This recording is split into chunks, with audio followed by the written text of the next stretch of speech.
नालियों को तंग कर सकती हैं, जिससे दिल के लिए खून पंप करना मुश्किल हो जाता है।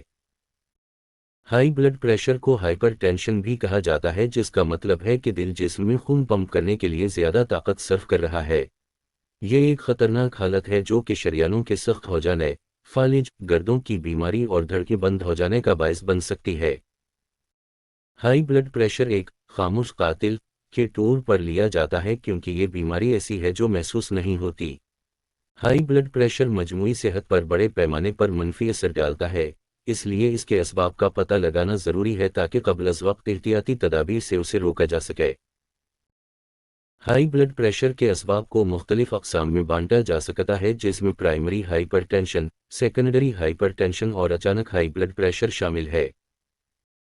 Primary hypertension: high blood pressure का जब कोई वाज़ेह मुतालिका सबब ना हो तो उसे प्राइमरी हाइपरटेंशन कहा जाता है।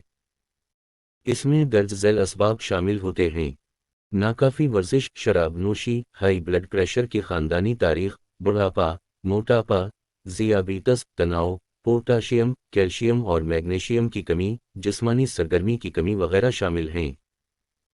सेकेंडरी हाइपरटेंशन: इसमें कुछ तिब्बी मसाइल की वजह से ब्लड प्रेशर की सतह बढ़ जाती है। इसमें गुर्दे की बीमारी, एड्रेनल लिवारस, थायराइड की खराबी, पैदाइशी दिल की खराबियां, इस्कात हमल की गोलियां, खांसी, नज़ला और दर्द को दूर करने वाली अद्वियात जैसी वजूहात शामिल हैं।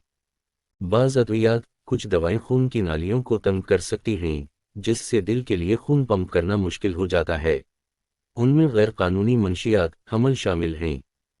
कुछ हालतें ऐसी भी पेश आती हैं जिनमें ब्लड प्रेशर की सतह अचानक बुलंद हो जाती है। ऐसी हालतों में सांस लेने में दुश्वारी, तेज़ दिल की धड़कन, घबराहट, सर दर्द, चक्कर आना, मतली, बोलने में दुश्वारी, बीनाई के मसाइल, नाक से खून बहना शामिल हैं।